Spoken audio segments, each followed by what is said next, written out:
إن الحمد لله نحمده ونستعينه ونستغفره ونعوذ بالله من شرور أنفسنا ومن سيئات أعمالنا من يهده الله فلا مضل له ومن يضلل فلا هادي له وأشهد أن لا إله إلا الله وأشهد أن محمدا عبده ورسوله أما بعد فأعوذ بالله من الشيطان الرجيم يا أيها الذين آمنوا اتقوا الله حق تقاته ولا تموتن إلا وأنتم مسلمون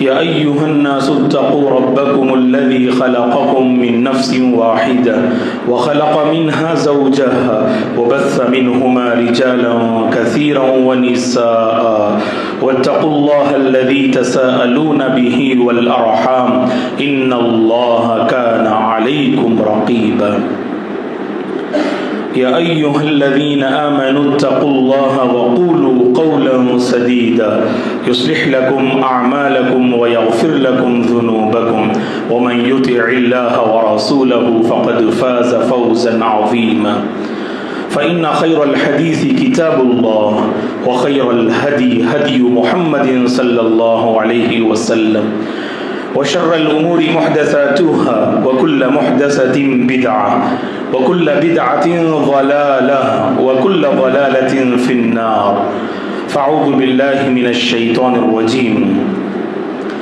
وَلَقَدْ خَلَقْنَا الْإِنسَانَ وَنَعْلَمُ مَا تُوَسْوِسُ بِهِ نَفْسُهُ وَنَحْنُ أَقْرَبُ إِلَيْهِ مِنْ حَبْلِ الْوَرِيدِ إِذْ يَتَلَقَّى الْمُتَلَقِّيَانِ عَنِ الْيَمِينِ وَعَنِ الشِّمَالِ قَعِيدٌ مَا يَلْفِظُ مِنْ قَوْلٍ إِلَّا لَدَيْهِ رَقِيبٌ عَتِيدٌ وَجَاءَتْ سَكْرَةُ الْمَوْتِ بِالْحَقِّ ذَلِكَ مَا كُنْتَ مِنْهُ تَحِيدُ وَنُفِخَ فِي الصُّورِ ذلك يوم الوعيد وجاءت كل نفس معها سائق وشهيد لقد كنت في غفلة من هذا فكشفنا عنك غطاءك فبصرك اليوم حديد وقال قرينه هذا ما لدي عتيد ألقيا في جهنم كل كفار عنيد مناع للخير معتد مريب الذي جعل مع الله إلها آخر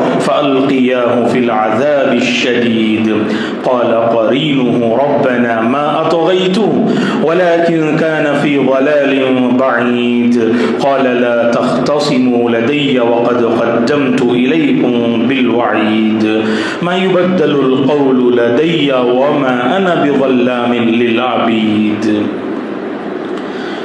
وأن ليس للإنسان إلا ما سعى وأن سعيه سوف يرى ثم يجزاه الجزاء الأوفى ہر قسم کی تعریف بزرگی اور بڑائی اس اللہ وحدہ لا شریک کے لیے ہے جس نے اس ساری کائنات کو پیدا کیا درود و سلام ہو رحمت للعالمین خاتم النبیین محمد عربی صلی اللہ علیہ وسلم پر جنہوں نے چراغ علم سے دنیا انسانیت کو منور کیا صحابہ اکرام رضوان اللہ علیہم اجمعین تابعین تبع تابعین تمام مؤمن مرد اور عورتوں پر اللہ کی رحمت اور اس کی سلامتی ہو آمین محترم بزرگوں نوجوانوں عزیز بچوں اور قابل احترام میری ماں اور بہنوں اس سے پہلے جب ہم خطبے میں حاضر ہوئے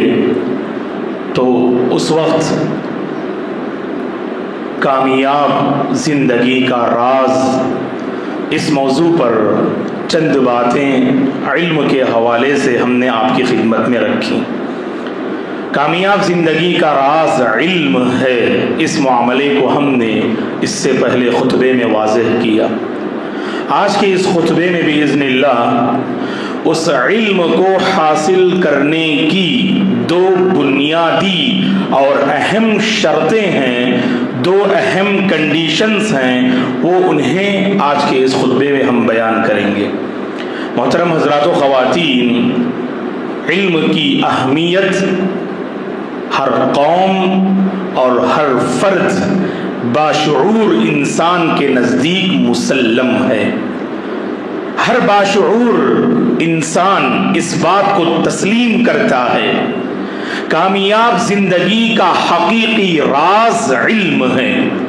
علم ہی سے قومیں ترقی کرتی ہیں، علم ہی سے قومیں اثر انداز ہوتی ہیں، علم ہی سے انسان اپنا حقیقی مقام دنیا میں بھی بناتا ہے اور آخرت میں بھی اسی کا مقام ہوگا جس نے علم سے اپنے آپ کو آراستہ کیا. اور صلی اللہ علیہ وسلم اس دنیا میں تشریف لائے امت کو جہالت کی اندھیری سے نکال کر علم کی روشنی میں لے آنے کے لیے.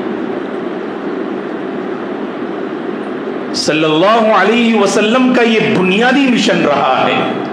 جو قوم جہالت میں ہوتی ہے وہ اللہ سے دور ہوتی ہے، اپنے مقصد سے غافل ہوتی ہے اور حقوق کی ادائیگی میں لاپرواہ نظر آتی ہے. نہ اس قوم میں تہذیب نظر آئے گی، نہ اس قوم میں عظیم اخلاق نظر آئیں گے، اور سب سے بڑھ کر جو قوم علم سے محروم ہو وہ قوم انسانیت سے محروم ہوتی ہے. تاریخ پڑھ کے دیکھیے گا آپ، جس قوم کے پاس علم کی روشنی تھی، سب سے عظیم دولت جو اللہ نے اس قوم کو عطا کی وہ ہے انسانیت. اور صلی اللہ علیہ وسلم نے اسی علم کے ذریعے صحابہ کرام کو انسانیت کا سبق پڑھایا. اب آئیے معلوم کرتے ہیں کہ اس علم کو حاصل کرنے میں لاپرواہی اور بے توجہی مسلم قوم کیوں برت رہی ہے. آخر کار علمی میدان میں جو کامیابی مطلوب ہے اور جو کامیابی امت مسلمہ کی پہچان رہی ہے، آج امت مسلمہ اس کامیابی سے محروم کیوں ہے؟ اس کے دو بنیادی ریزنز ہیں، اور دو بنیادی ریزنز وہی ہیں جو علم حاصل کرنے کے دو اہم کنڈیشن بھی مانے جاتے ہیں. پہلی بات یہ ہے دوستو، علم حاصل کرنے کے لیے محنت کرنا ضروری ہوتا ہے. بغیر محنت کے یہ علم حاصل ہونے والا نہیں. نئی نسل کو دیکھ لیجیے آپ، نئی نسل چاہتی ہے بغیر علم کے وہ کرسی پہ بیٹھ جائے، بغیر علم کے وہ قوم پہ حکمرانی کرے، بغیر محنت کے وہ آگے بڑھتی جائے. یہ نئی نسل کی ایسی پہچان بن چکی ہے. اللہ کی پناہ، محنت کی بات کیجئے، آگے بڑھنے کی بات کیجئے، نئی نسل محنت کو قبول کرنا نہیں چاہتی ہے. سوشل میڈیا کی سب سے بڑی وبا جو نئی نسل میں نظر آتی ہے وہ آرام پسندی ہے. اور کوئی قوم اگر آرام پسند ہے وہ کبھی ترقی نہیں کر سکتی. یاد رکھو آپ، وہی انسان دنیا کو دینے کے قابل ہوتا ہے جس نے اپنی راحت کو قربان کیا. جو محنت کی راہ پہ چل کر لوگوں کو دینے کی نیت سے آگے بڑھتا گیا، یہی بندہ لوگوں کو دینے والا ہوتا ہے. تاریخ انسانی اس پہ گواہ ہے. اور اللہ تعالیٰ نے اسی اصول کو سورۃ النجم بیان کیا، وَلَيْسَ لِلْإِنسَانِ إِلَّا مَا سَعَى. اللہ نے اس کائنات میں ایک اصول بیان کر دیا. محنت کرنے والا اپنی محنت کا پھل پا کے رہتا ہے. محنت کرنے والا اپنی محنت کا صلہ دنیا ہی میں پا کے رہتا ہے. وہ محنت کرنے والا مسلمان ہو کہ یا غیر مسلم. کامیابی محنت کرنے والے کا مقدر بنتی ہے. اور اسی لیے اللہ نے کہا کہ وَلَيْسَ لِلْإِنسَانِ، اور یہ نہیں کہا کہ وَلَيْسَ لِلْمُسْلِمِ، لِلْمُؤْمِن نہیں کہا، بلکہ کہا کہ انسان جس کو بنیاد بنا کر محنت کرتا ہے اللہ تعالیٰ اس کے لیے وہ راہیں ہموار کرتا ہے. آج مسلم قوم بھی محنت کر رہی ہے، معاف کیجئے گا، راہ خیر میں نہیں راہ شر میں یہ قوم آگے بڑھ رہی ہے. شر اور برائی کے سارے دروازے مسلم قوم کے لیے کھلتے جا رہے ہیں. آج بتائیے گا، خیانت مسلم قوم کی پہچان ہے، بے وفائی مسلم قوم کی پہچان ہے، تجارت و کاروبار میں ڈنڈی مارنا مسلم قوم کی پہچان ہے، دھوکہ دینا مسلم قوم کی پہچان ہے، اخلاق کی ساری حدیں یہ مسلم قوم پار کرتی جا رہی ہے۔ ماضی بڑا تابناک تھا، ماضی مسلم قوم کا بڑا روشن تھا، اور پریزنٹ بڑا تاریک سے تاریک ہوتا جا رہا ہے۔ جانتے ہیں کیوں؟ یہ محنت کی چادر کو نکال پھینکنے کا نتیجہ ہے۔ جو قوم محنت کی چادر اوڑھتی ہے وہ قوم دنیا کو دینے کے قابل بنتی ہے، اور اللہ نے کہا کہ وَلَيْسَ لِلْإِنسَانِ إِلَّا مَا سَعَىٰ۔ صلی اللہ علیہ وسلم کی زندگی پڑھ کے دیکھیں آپ، کتنے محنتی تھے ہمارے نبی صلی اللہ علیہ وسلم۔ نبی بنائے جانے سے پہلے بھی آپ بڑے محنتی رہے، لیکن جب آپ کے کندھوں پر دعوت و تبلیغ اور اصلاح کی عظیم ذمہ داری اللہ نے ڈالی، اس کے بعد آپ کے دن کیسے گزرتے تھے، آپ کی راتیں کیسے کٹتی تھیں، سیرت کا ایک ایک ورق اس پر جو ہے گواہ ہے دوستو۔ 20 پر 3 سال کی مسلسل محنت کا نتیجہ ہے آج ہم اسلام کے سائے میں زندگی بسر کر رہے ہیں۔ یہ اللہ کا فضل ہے اور نبی کی محنت کی مرہون منت ہے۔ اللہ کے نبی نے انتھک محنت کی، اور اس حد تک محنت کی، اگر قرآن کی زبانی ہم کہیں جان توڑ آپ نے محنت کی، اور اللہ کو یہ آیت کریمہ نازل کرنا پڑا فَلَعَلَّكَ بَاخِعٌ نَفْسَكَ عَلَىٰ آثَارِهِمْ إِن لَّمْ يُؤْمِنُوا بِهَٰذَا الْحَدِيثِ أَسَفًا۔ اے نبی ایسا لگتا ہے اس راہ دعوت میں آپ اتنے فکر مند ہیں، اس راہ دعوت میں اتنے آپ محنتی ہیں، اتنے فکر مند ہیں کہ آپ اگر یہ اسلام قبول نہ کریں، راہ حق پہ نہ آئیں، اسی کے سلسلے میں فکر کرتے کرتے آپ اپنی جان کو ہلاکت میں ڈال لیں گے۔ اے نبی ایسا نہ کرنا، اللہ کو یہ آیت کریمہ جو ہے نازل کرنا پڑا۔ اللہ کے نبی نے اس قدر محنت کی، جان توڑ آپ نے محنت کی۔ 20 پر 3 سالہ زندگی کی محنت، اللہ اکبر دیکھیے آپ۔ کروڑوں کی آبادی روئے زمین میں جو مسلم قوم کی شکل میں نظر آتی ہے، اسی محنت کا نتیجہ ہے یہ۔ یاد رکھیں، محنت کے بعد جو نتیجہ آتا ہے، جو رزلٹ آتا ہے، وہ پائیدار ہوتا ہے، اس کے اندر ایک بقا، وہ رزلٹ باقی رہتا ہے۔ جو بغیر محنت کے کچھ حاصل کرتے ہیں نا، اس کے اندر پائیداری نہیں ہوتی ہے۔ آپ دیکھ لیجئے گا اپنے سرکل میں، آپ دیکھ لیجئے گا جو بغیر محنت کے کچھ حاصل کرتے ہیں، اس کے اندر پائیداری نہیں ہوتی، وہ چیز ان کے پاس ہمیشہ باقی نہیں رہتی۔ جو محنت سے حاصل کرتے ہیں اسی میں پائیداری ہوتی ہے، اور اس کی سب سے بہترین مثال اللہ کے نبی کی محنت صلی اللہ علیہ وسلم کی۔ اتنے محنتی اور مخلص رہے صلی اللہ علیہ وسلم، اس محنت کا رزلٹ آج ہم پا رہے ہیں۔ اللہ کے گھر میں ہم بیٹھے ہیں، پرسکون ماحول آج ہمیں میسر ہے۔ یہ آج سے 1440 پر 6 سال پہلے اللہ کے نبی نے جو محنت کی، اس محنت کا نتیجہ ہے یہ۔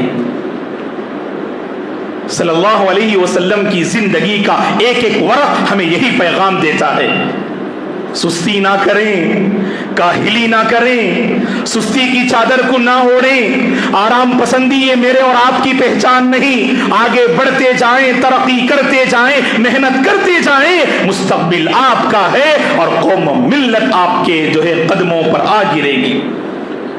صحابہ نے کبھی کامیابی کو بنیاد نہیں بنایا دوستو، صحابہ نے محنت کی، کامیابی ان کی زندگی کا حصہ بن گئی۔ دنیا کا نقشہ صحابہ نے بدل ڈالا۔ یہ عمر بن خطاب رضی اللہ عنہ، اللہ اکبر، 10 سال آپ حکومت کرتے ہیں، لیکن آج بھی دنیا انہیں یاد رکھتی ہے۔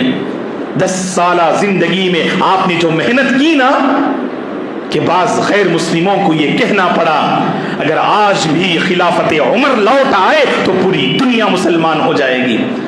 کیا خلافت کی کرسی پر آنے کے بعد حضرت عمر نے آرام کیا؟ نہیں دوستو، آپ کی انتھک لگاتار مسلسل محنت کا نتیجہ ہے کہ 10 سال کی اس خلافت کی مدت میں آپ نے دنیا کا نقشہ آپ نے بدل ڈالا۔ ایسی زبردست آپ نے حکومت فرمائی حضرت عمر بن خطاب رضی اللہ عنہ نے۔ محرم کے مہینے میں ہم داخل ہو چکے ہیں، 1440 پر 7ویں ہجری کا آغاز ہو چکا ہے۔ آپ کو میں بتا دوں، ہجرت کی تاریخ اور واقعہ پڑھ کے دیکھیے گا، اللہ اکبر. اللہ کے نبی صلی اللہ علیہ وسلم مکہ سے نکلے, مدینہ آپ تشریف لے گئے. اس مبارک سفر میں کتنی صعوبتوں کا آپ نے سامنا کیا, کتنی پریشانیاں آپ کے حصے میں آئیں. اگر اللہ چاہتا ہوا کو حکم دیتا یا آپ کو منٹوں میں مکہ سے مدینہ پہنچا دیتا, لیکن آپ نے اس محنت بھرے سفر کو آپ نے پسند کیا, اور اس سفر اور واقعے سے آنے والی امت کو آپ نے پیغام دیا. اگر کوئی انقلابی تاریخ تم لکھنا چاہتے ہو, اگر تم قوم و ملت میں کوئی انقلابی تاریخ اگر رقم کرنا چاہتے ہو, تو تمہیں محنت کو لازم پکڑنا ہے. ہجرت کا واقعہ دیکھیے, دو مرکزی پیغام ہے ہجرت کے واقعے میں. ایک ہے پری پلان, منصوبہ بندی. ہم کچھ کرنا چاہتے ہیں تو پہلے سے پری پلان ہونا چاہیے, ہمارے پاس منصوبہ بندی ہونی چاہیے. اور ہجرت کا دوسرا پیغام کیا ہے؟ محنت. دیکھیے اللہ کے نبی صلی اللہ علیہ وسلم نے جو محنت کی, اس محنت کا نتیجہ مدنی زندگی کی شکل میں نظر آیا, اس محنت کا رزلٹ مدنی زندگی کی شکل میں نظر آیا. اللہ اکبر. 10 سالہ زندگی اللہ کے نبی نے مدینے میں گزاری, اور ایسا زبردست آپ نے پلیٹ فارم تیار کیا. اسی پلیٹ فارم کا نتیجہ ہے آج ہم اسلام کے سائے میں زندگی بسر کر رہے ہیں. اسی لیے دوستو, پیغام یہ ہے, علم حاصل کرنا چاہتے ہیں, تعلیم کا آغاز ہو چکا ہے. مدارس و جامعات, اسکولز اور کالجز شروع ہو چکے ہیں. اب ہماری ذمہ داری کیا ہے؟ ہم خود محنتی رہیں, اپنے بچوں کو محنت کا پابند بنائیں. اگر بچے سستی کرتے ہیں نا, ماں باپ جو نظر انداز کر دیتے ہیں بچوں کی سستی کو دیکھ کر, وہ مستقبل کی تباہی ہے. وہ یاد رکھو. آپ اپنے بچوں کی سستی کو دیکھ کر, محسوس کر کے جو نظر انداز کرتے ہیں, یہ نظر انداز کرنا دراصل ان بچوں کے فیوچر کی تباہی ہے. وہ بچے ترقی نہیں کر سکتے جنہوں نے سستی کی چادر کو اوڑھ لیا, کبھی محنت کرنا ہی نہیں چاہتے. ماں باپ سمجھتے ہیں کہ ابھی تو بچہ ہے نا, بعد میں وہ محنتی بن جائے گا. نہیں دوستو, یہ بنیاد ہے, بیس ہے. ہمارے بچے جو آگے بڑھ رہے ہیں نا, بچپن سے انہیں محنتی بنائیے گا. اور بعض ماں باپ اپنے بچوں کی ہر خواہش پوری کرتے, نتیجے میں آرام پسندی بچوں کا جو ہے یعنی مقدر بن جاتی. اپنے بچوں کو کبھی احساس دلائیے کہ محنت کسے کہتے ہیں, قربانی کسے کہتے ہیں, تکلیف کسے کہتے ہیں. بچوں کو احساس ہونا چاہیے. ماضی پڑھ کے دیکھیے گا آپ, یا بڑوں سے پوچھئے گا, آج جو سنجیدہ ہیں, باوقار ہیں, ان کے پاس ایک صلاحیت ہے. ہمارے بڑوں کے پاس یہ صلاحیت کہاں سے پیدا ہوئی؟ ان کے اپنے بڑوں نے ان کی بچپن میں ایسی تربیت فرمائی. لیکن آج بڑا مسئلہ ماں باپ کا یہ ہے, بچوں کی ہر جائز و ناجائز خواہش کو پوری کر دیتے. یہ نہیں سوچتے اس خواہش کو پوری کرنے سے کیا نقصان ہوگا, بچے کے علم پر کیا جو ہے نقصان ہوگا. اس سے قطع نظر بچوں سے ایسی محبت کا اظہار کرتے. معاف کیجئے گا, ہمارے بڑوں نے بچوں سے جو محبت کی, آج بہت سارے ماں باپ وہ پیار اور محبت دینے سے قاصر ہیں حقیقی معنوں میں. نہ وقت ہم دیتے ہیں, نہ بچوں کے ساتھ بیٹھتے ہیں, نہ انہیں ہم سنتے ہیں, نہ ان کی فیلنگ کو ہم سمجھتے ہیں, نہ ان کی ہم جائز اور ناجائز ضرورتوں کو ہم پہچاننے میں کامیاب ہوتے ہیں. ضرورت, اللہ نے دولت دی, ضرورت کو پوری کر دیا, خواہش کو پوری کر دیا, سمجھ گئے کہ ہم کامیاب ماں ہیں, ہم کامیاب باپ ہیں. نہیں دوستو, بچوں کی خواہش کو پوری کرنے والے کامیاب والدین نہیں, بلکہ بچوں کو محنت کی راہ پہ لگانے والے, زندگی کا سبق پڑھانے والے, تعلیم و تربیت کے راستے پہ لگانے والے حقیقت میں کامیاب والدین ہیں. کامیاب والدین وہ نہیں جنہوں نے بچوں کی ہر خواہش کو پوری کر دیا. کامیاب والدین وہ ہیں جو بچوں کے جذبات کو صحیح رخ دے رہے ہیں, جو بچوں کی فیلنگ کو سمجھ کر, جو بچوں کو صحیح رخ اور صحیح ڈائریکشن دینے میں جو کامیاب ہیں, وہی جو ہے کامیاب والدین ہیں. دوستو, یحییٰ بن ابی کثیر رحمہ اللہ نے کہا, امام مسلم رحمۃ اللہ علیہ نے اپنی صحیح میں آپ کے اس قول کو نقل کیا ہے کہ لا ینال العلم براحۃ الجسد. علم حاصل کرنا چاہتے ہو, یاد رکھنا, آرام پسندی سے جسم کو آرام پہنچا کر کبھی علم کو حاصل نہیں کیا جا سکتا. بچے نے کیا تھوڑی شکایت کی اسکول یا مدرسے کو لے کر, ہمارے والدین اس کو بہت بڑا ایشو بناتے ہیں, بہت بڑا مسئلہ بناتے ہیں. تو بچے کے ذہن میں ایک بات بیٹھ جاتی ہے، میں تعلیم کے سلسلے میں کوئی بھی شکایت کروں، وہ غلط شکایت صحیح، جھوٹ صحیح، میرے ماں باپ اس پہ توجہ دیتے ہیں۔ تو نتیجے میں ہمارے بچے تعلیم کے میدان میں کوئی کارنامہ انجام نہیں دے رہے ہیں، کوئی کارنامہ انجام نہیں دے رہے ہیں۔ ماں باپ کے غلط لاڑو پیار نے آج بچوں کی تعلیم کا بہت بڑا نقصان کر دیا ہے دوستو۔ پچھلے زمانے میں آپ دیکھ لیجئے گا، کہا جاتا تھا استاذ کی مار پھول کی ہار کہہ کر، اب کہاں ہے دوستو؟ بچے نے تھوڑی سی کیا شکایت کر دی، استاذ نے مجھے ڈانٹا، استاذ نے مجھے جو ہے ہوم ورک نہ کرنے پر تھوڑی سی سزا دی، اسے اتنا بڑا مسئلہ بناتے ہیں۔ آگے چل کر استاذ کے دل میں یہ بات آتی ہے، میں اس بچے پہ توجہ آخر کار کیوں دوں، اس بچے کے مستقبل کی فکر میں کیوں کروں؟ جو بچہ کے میری شکایات لے کر اپنے ماں باپ کے پاس حاضر ہوتا ہے، اور ماں باپ آتے ہیں اسکول کے اور مدرسے کے ذمہ داران کے پاس، اس استاذ کو بلاتے ہیں جو استاذ کے بڑا فکر مند ہوتا ہے، اس بچے کے فیوچر کو لے کر بڑا فکر مند ہوا کرتا تھا، اس جو ہے استاذ کو بلا کر ڈانٹ پلاتے ہیں اور اس کے ساتھ سخت سست الفاظ کہتے ہیں، وہ استاذ وہی تہیا کرتے ہیں۔ اب اس کے بعد وہ بچہ میری توجہ کا مرکز نہیں ہوگا۔ بتائیے دوستو، استاذ معمار قوم ہوتے ہیں، استاذ بچوں کو بنانے والے ہوتے ہیں، استاذ بچوں کو کھنگالنے والے ہوتے ہیں، استاذ بچوں کے فیوچر کو نکھارنے والے ہوتے ہیں۔ اگر آپ نے اپنے سلوک سے بچے کے دل میں استاذ کی عزت اور احترام کو پیدا نہ کیا، وہ بچہ دل سے استاذ کی کیسے قدر کرے گا؟ اور بغیر استاذ کی قدر کے علم ہرگز حاصل نہیں ہو سکتا، یاد رکھو آپ۔ اسی لیے دوستو، بچوں کے سلسلے میں سنجیدہ ہو جائیں۔ بچے نہیں جانتے ہیں، یہ ٹاپک نہیں سمجھ پائیں گے ہمارے بچے، ہم سمجھتے ہیں اس کی اہمیت کیا ہے۔ آج محنت دیکھیے آپ، خود ہم بھی محنتی رہیں، بچے ماں باپ کو اگر محنتی پائیں نا، خود بخود محنتی بنتے ہیں۔ وہ محنتی ماں باپ کے بچے محنتی جو ہے طلبہ ہوا کرتے ہیں۔ ماں باپ سست ہیں اور وہ اپنے بچوں سے امید کرتے ہیں وہ محنتی بن جائیں، کہا کہ نہیں، بچے صرف کاپی کرنا جانتے ہیں۔ باپ کو ہمیشہ آرام کرتے ہوئے اور ہمیشہ موبائل میں مصروف دیکھا تو ان بچوں سے آپ محنت کی امید مت کیجیے گا۔ آپ اگر حرکت میں ہیں تو بچے بھی حرکت میں آئیں گے۔ بچے صرف کاپی کرنا جانتے ہیں، یاد رکھو آپ۔ اسی لیے خود محنتی رہیں آپ۔ اور محنت کی اگر ہم بات کریں، صرف علم کی دنیا میں نہیں ہے، آپ دیگر اور میادین ہیں۔ لاک ڈاؤن کے بعد آج دیکھیے گا مسلم قوم کی صف کا آپ جائزہ لیجئے گا، جو لاک ڈاؤن سے پہلے بڑے محنتی رہے، لاک ڈاؤن نے بہت سو کو سست بنا دیا، بہت سو کو لاک ڈاؤن نے لاپرواہ بنا دیا۔ آج ہم محنت کرنا ہی نہیں چاہتے۔ محنت کے بغیر منزل تک پہنچیں گے کیسے؟ محنت کے بغیر ہم اپنے ٹارگٹ کو پائیں گے جو ہے کیسے؟ بتائیے آپ۔ ارے اللہ رحم کرے، بعض اللہ کے بندے تو ایسے ہیں، اللہ ہدایت دے، ان کے بڑوں نے بڑی محنت کی، جائیداد کو تیار کیا، پراپرٹیاں بنائیں، آج ان کے بچے آرام پسندی کی دنیا میں اس قدر گم ہیں، وہ نہ محنت کرنا چاہتے ہیں، نہ بڑوں کی جائیداد کی حفاظت کرنا چاہتے ہیں، عیش پرستی کی دنیا میں ایسے کھوئے ہوئے ہیں، بڑوں کی محنت کو پانی کی طرح بہا رہے ہیں دوستو۔ ایسے احباب ہمارے علاقے میں، اللہ حفاظت فرمائے۔ دراصل کیا ہے، بڑوں نے محنت کی تو وہ کچھ دنیا کو دینے کے قابل بنے۔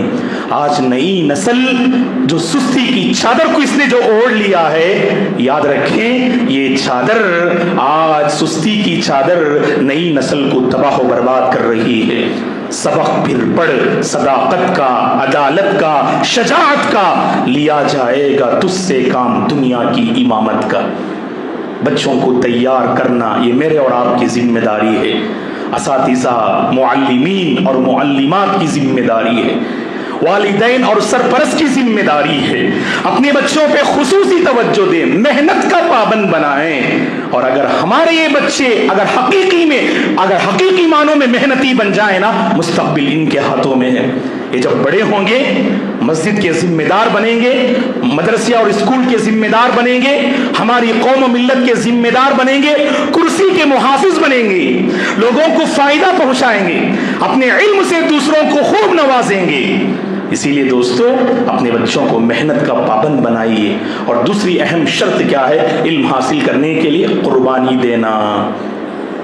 صرف قربانی جو ہے ذی الحجہ میں نہیں ہے، یاد رکھو آپ، وہ تو جانور کی قربانی ہے جو اللہ کے حکم کی تعمیل کرتے ہوئے مسلمان پوری خوش دلی اور خلوص کے ساتھ انجام دیتے ہیں. زندگی قربانیوں کا نام ہے، یاد رکھو آپ، زندگی قربانیوں کا نام ہے. جو قربانی دیتا ہے وہی آگے بڑھتا ہے، یاد رکھو. ہم طلبہ اور طالبات سے کہیں گے آپ وقت کی قربانی دیجیے، آرام کی قربانی دیجیے، اپنی خواہشات کی قربانی دیجیے. اور بڑوں سے کہیں گے آپ اپنے مال کی قربانی دیجیے، تبھی ان نئی نسل کو ہم تیار کر سکتے ہیں. ایجوکیشن کا مسئلہ آج بڑا پیچیدہ سے پیچیدہ ہوتا جا رہا ہے. ایک زمانہ تھا تعلیم حاصل کرنا بہت آسان تھا، آج تعلیم حاصل کرنا بہت مشکل ہے دوستو. قربانی دینی پڑتی ہے، بڑوں کو پیسوں کی قربانی دینی پڑتی ہے. یہ مسئلہ الگ ہے، فیس کا مسئلہ الگ ہے، ہم اس پر بحث نہیں کریں گے. لیکن اگر آپ اچھی تعلیم چاہتے ہیں تو آپ کو قربانی دینی ہے. اگر آپ مال کی قربانی دیتے ہیں آپ کے بچے وقت کی، آرام کی اور خواہشات کی قربانی دیں گے. من طلب العلا سہر اللیالیہ کہا جاتا ہے. جو بندہ اڑان چاہتا ہے، اونچائی چاہتا ہے، آگے بڑھنا چاہتا ہے، اسے راتوں کو جاگ کر محنت کرنی ہے اور آگے بڑھنا ہے. دوستو قربانی کے بغیر یہ قوم کبھی آگے بڑھ نہیں سکتی، یاد رکھو. اور سب سے عظیم آج کے اس دور میں اگر کوئی قربانی مانی جاتی ہے وہ میرے اور آپ کی خواہشات کی قربانی ہے. خواہشات کی دنیا میں ہم ایسے جکڑے ہوئے ہیں، خیر کی دنیا ہمیں نظر نہیں آ رہی ہے. خیر کی دنیا، بھلائی کی دنیا ہمیں نظر نہیں آ رہی ہے. قربانی دیجیے گا. اور قربانی، خواہشات کی قربانی. صحابہ تو کیسے تھے؟ وقت پڑنے پر انہوں نے اپنی جان تک اللہ کی راہ میں دے دیا. آج ویسی جان کی قربانی تو اللہ تعالی ہم سے نہیں طلب کر رہے ہیں. کم از کم خواہشات کی قربانی دیجئے نا، وقت کی قربانی دیجئے نا. من کرے گا آرام کرنے کا، من کرے گا شارٹ ویڈیوز دیکھنے کا، من کرے گا بس اپنے آپ کو بستر کے حوالے کرنے کا. جس نے اپنے آپ کو بستر کے حوالے کیا وہ کبھی نہ بیدار ہوگا نہ دوسروں کو بیدار کرے گا. جو اپنے آپ کو بستر سے الگ رکھے گا، دن بھر محنت کرتا رہے گا، قربانی دیتا رہے گا، وہ خود بیدار رہے گا اور اوروں کو بھی وہ بیدار کرے گا. آج بیدار کرنے والی نسل ہمیں چاہیے، آج بیدار کرنے والے افراد چاہیے. کیونکہ ہم دیکھ رہے ہیں یہ امت اگر سوئی ہوئی ہے، اسے جگانے والے افراد چاہیے. اور جگائیں گے کون؟ یہی بچے آگے چل کر جگائیں گے. ان کے اندر جب علم کی صلاحیت ہوگی تب یہ چل کر آگے جو ہے جگائیں گے. اسی لیے ہم طلباء سے اپیل کرتے ہیں دو باتوں کو ذہن میں رکھیے گا. ایک ہے آپ محنت کیجئے گا، اللہ سے توفیق کا بھی مطالبہ کیجئے گا. اور دوسری عظیم صفت ہے وہ ہے قربانی ہمیں دینی ہے. دوستو بڑے حضرات، سرپرست اور والدین جہاں وہ مال کی قربانی دیں گے، اپنے بچوں کے ساتھ بیٹھ کر وقت کی قربانی دیجئے. ان کے ساتھ بیٹھ کر انہیں آپ سمجھنے کی کوشش کیجئے گا. نئی نسل کو ہم اسی وقت تیار کر سکتے ہیں جب اساتذہ نے بچوں کو پہچانا، ماں باپ نے اپنے بچوں کو پہچانا، تبھی وہ نسل تیار ہو سکتی ہے، وہ نسل کامیاب ہو سکتی ہے. نہ ماں باپ اپنے بچوں کو پہچان رہے ہیں، نہ اساتذہ اپنے بچوں کو پہچان رہے ہیں. یہیں سے نسلیں تباہ ہوتی ہیں، یہیں سے نسلیں ضائع ہوتی ہیں. اساتذہ سے ہم اپیل کریں گے اپنی ذمہ داری کو سمجھیں، امانت داری سے ٹیچنگ فیلڈ کو ادا کریں. یہ بچے ماں باپ نے جو آپ کے حوالے کیا ہے، جو ماں باپ نے آپ کے حوالے کیا ہے، بڑی امیدوں سے آپ کے حوالے کیا ہے. کلاس میں حاضر ہونے کے بعد ایک ایک منٹ استاذ کا ایسے گزرنا چاہیے وہ استاذ طلباء کی دنیا کو بدلنے میں کامیاب ہو جائے، طلباء کے اخلاق کو نکھارنے میں کامیاب ہو جائے، طلباء کے مستقبل کو صحیح ڈائریکشن دینے میں کامیاب ہو جائے. یہ استاذ کی ذمہ داری ہے. اس لیے ہم اساتذہ سے، معلمین سے، معلمات سے اپیل کریں گے یہ طلباء اور طالبات آپ کے حق میں بڑی امانت ہیں. اس امانت میں خیانت نہ کرنا، اس امانت کا حق ادا کرنا. یہاں ذمہ داران کے پاس آپ شاید پکڑے نہ جائیں، آپ کی گرفت نہ ہو. یاد رکھنا حشر کی عدالت میں اللہ ضرور آپ سے یہ سوال کریں گے کہ اتنی عظیم امانت اللہ نے جو تمہارے حوالے کیا، اس امانت میں تم نے خیانت کیوں کی؟ اللہ ہر استاد سے پوچھیں گے. اسی لیے ہم اساتذہ سے پورے ادب و احترام سے یہ اپیل کرتے ہیں اپنے بچوں کو سنوارنے کی فکر کریں, طلباء اور طالبات کو آگے بڑھانے, انہیں موٹیویٹ کرنے, ان کے مستقبل کو بنانے پر آپ توجہ دیجیے. اور والدین سے, سرپرستوں سے, گھر کے بڑوں سے ہم اپیل کرتے ہیں کہ تعلیم کی شروعات ہو چکی ہے, روزانہ آپ اپنے بچوں کا جائزہ لیجئے گا. روزانہ اگر ممکن نہیں, ہر 2-3 دن میں ایک مرتبہ بیٹھ کر اپنے بچوں کے ساتھ آپ نے پڑھائی کہاں تک کی, آپ کا جو ہے آپ کی رائٹنگ کیسی ہے, آپ کی ریڈنگ کیسی ہے. اگر ماں باپ میں سے کسی ایک نے اگر بچوں پہ توجہ دی, بچوں کو احساس ہوگا انہیں پڑھنا ہے, لکھنا ہے, آگے بڑھنا ہے. تو اسی لیے ہم والدین سے بھی اپیل کریں گے کہ آپ اپنے بچوں پہ توجہ دیں, اور طلباء اور طالبات سے کہیں گے کہ اللہ نے آپ کو ایک سنہرا گولڈن چانس عطا کیا ہے فیوچر بنانے کے لیے. آپ بڑوں سے پوچھئے گا کہ ان کی زندگی کی بڑی حسرت کیا ہے. ان کی تعلیم اسکول میں نہ ہوئی, ان کی تعلیم مدرسے میں نہ ہوئی, اب پڑھنا چاہتے ہیں, زندگی ساتھ نہیں دے رہی ہے, طبیعت ساتھ نہیں دے رہی ہے. معزز طلباء اور طالبات, اب آپ کو علم حاصل کرنے کا یہ موقع ہے, خوب علم حاصل کیجئے گا, جان توڑ محنت کیجئے گا, قربانی پیش کیجئے گا. مستقبل آپ کے ہاتھ میں ہوگا, اور مستقبل میں آپ بڑی انسان بنیں گے, اور ایسے انسان بنیں گے, آپ گزریں گے تو ماں باپ کا سر اونچا ہوگا, وہ فخر سے کہیں گے دیکھو یہ جو چمکتا ہوا انسان, دمکتا ہوا انسان جو اس زمین پر ستارے کی مانند جو چمک رہا ہے, وہ میرا بیٹا ہے, وہ میری بیٹی ہے. یہ ماں باپ فخر سے کہیں گے. اسی لیے بچوں سے ہم اپیل کرتے ہیں آپ علم پر توجہ دیجئے, آگے بڑھتے رہیے. اور الحمدللہ اس مدرسے میں بھی طالبات علم حاصل کر رہی ہیں. آپ طالبات سے بھی ہم اپیل کریں گے, یہاں آپ کو ایک بہترین اللہ نے پلیٹ فارم عطا کیا ہے. الحمدللہ آپ پورے عزت و آبرو کے ساتھ یہاں تعلیم حاصل کر رہے ہیں. لہٰذا معزز طالبات, آپ بھی علمی دنیا میں آگے بڑھیے گا, اپنی عملی زندگی میں بہتری لائیے گا. آپ عورتوں کی مجلس میں بڑا اچھا کام کر سکتے ہیں, ان کی بڑی اصلاح کر سکتے ہیں. اللہ سے ہماری دعا ہے اللہ تعالی ہم سب کو محنت کرنے کی توفیق عطا فرمائے, سستی کاہلی سے اللہ ہم سب کی حفاظت فرمائے. نوجوانوں کو اللہ ہدایت دے, ہمارے بچوں کو علمی دنیا میں آگے بڑھنے کی اللہ توفیق عطا فرمائے. علم کے راستے میں جو مشکلات, جو رکاوٹیں ہیں, اللہ ان مشکلات کا خاتمہ فرمائے, ان رکاوٹوں کو اللہ دور فرمائے. اللہ ہمارے بچوں کی حفاظت فرمائے. اللہ ہمارے بچوں کے ذہنوں کو کھول دے, علم حاصل کرنا ان کے حق میں آسان بن جائے. اللہ ہمارے بچوں کے فیوچر کو بنا دے. اللہ ہمارے بچوں کی زندگی کو ایمان سے اللہ قریب کر دے. اللہ تعالی ہر فتنے سے ہم سب کی حفاظت فرمائے. پوری محنت کے ساتھ علم حاصل کرنے کی اللہ توفیق عطا فرمائے. جو ادارے محنت کر رہے ہیں, مدرسے ہوں, جامعات ہوں, اسکولز ہوں, کالجز ہوں, اللہ سارے اداروں کی حفاظت فرمائے. سارے اداروں کے ذمہ داران کے مسائل کو اللہ حل فرمائے, ان کی پریشانیوں کو اللہ دور فرمائے. اللہ ہمارے محترم ذمہ داران کو ہمت دے, طاقت دے, اور علمی دنیا میں ہماری مسلم قوم کو آگے بڑھائے. اللہ تعالی ہم سب کو ہر فتنے سے محفوظ رکھے.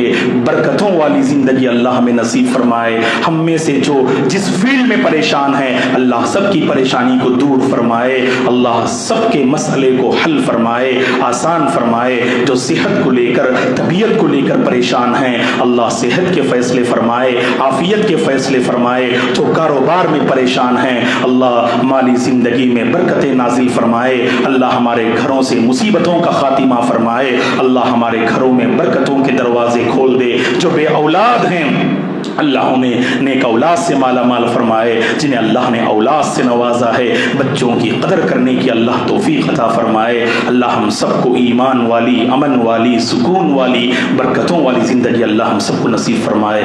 آمین. اقول قولی هذا واستغفر الله لي ولكم ولسائر المسلمين من كل ذنب فاستغفروه انه الغفور الرحيم.